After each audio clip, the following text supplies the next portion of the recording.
Better late than never, guys.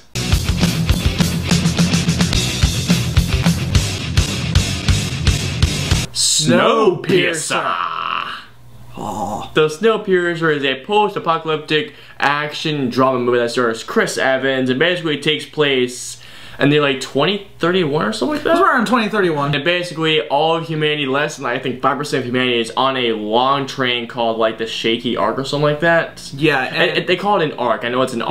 Yeah, it's like the Shaking Arc or something. The reason on this train in the first place is because this whole entire world is now a giant snow globe. Yep. Everything that gets out into the open will freeze to death almost instantly. Yep. It stars Chris Evans as a guy who lives in the back of the... Basically, here's how the train system works. People who live near the front are very wealthy people. Very high class. The people who live on the caboose, they're pretty much poor. They're like homeless people at this point. Pretty much. Yeah. It's very dirty, very just disgusting, and it's not a way to live. Like they ate crap meals, these protein blocks. Me and you were like, ugh. Basically, at one point, Chris Evans like, you know, I've had enough. Let's invade the front of the train. It's just a wild ride through and through. Yeah. Well, to tell you guys, and to answer the question everyone's been asking, we loved this movie. We did. I'm gonna say it right now. It was a wonderful film through and through. It was it was incredible. It was just it really was. Fantastic performances.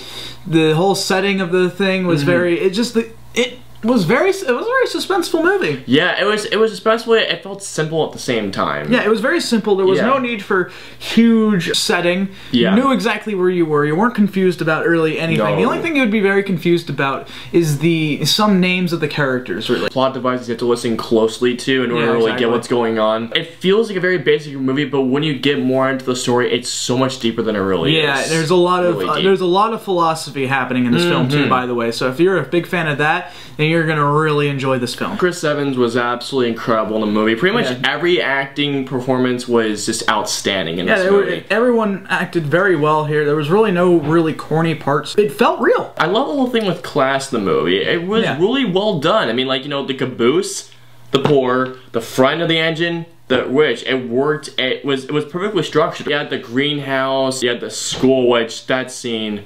Oh, that was a gut punch scene right there. It really was. There was quite a few gut punch scenes in here. And it's just a lot of the movie has to do with morals as well as propaganda. Yes. And a lot of philosophy. A lot of that. Yeah, and it didn't beat you over the head with it. Yeah, it did not at all. Rather, they just talked about it and then leave it to your imagination. Yeah, exactly. Which I wish more movies did these days. Yeah, because everybody has an attention span of like a squirrel and doesn't know any better at some days, I'd hate to say. Yeah. Not everyone's like that, obviously. I'm not saying not everyone, yeah. But at the same time, they have to assume that, and that's why a lot of films are like trying to beat your head over. Correct, yeah. About a certain detail. It's like, okay, we get it. But Snowpiercer did not do that. It was very... No, it was... Not to mention the action sequences were incredible in this movie. Action sequences were so good. There was some shaky cam in there, but you know, it made it more chaotic. It really did, and that's how it was. Yeah, but then again, think about it. Shaky cam is actually pretty perfect on a train. A train is not 100% stable. Exactly, yeah, like the shaky cam added an element of chaos to it, especially in that one scene with the night vision fighting. Yeah, the night vision fighting was really crazy. That's the thing I also loved about, like, as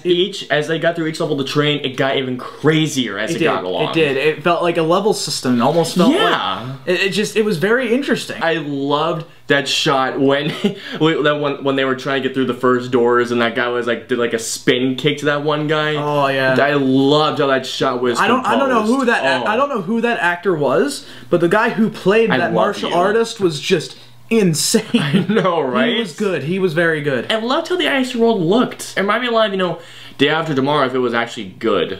If it was actually good. Not to mention the music was great. The score was so good. Oh my God. It's just everything about it was just really nice. Oh, not to mention that action sequence where they were trying to fire each other through the windows. That was so cool. That was that was very suspenseful too. Yeah. Now the only criticism I have, and it's a very small criticism, but it does bump it down to half of a grade for me. Yeah. And it's the ending for me. It was the ending. That's one of the things I want to touch on was the ending.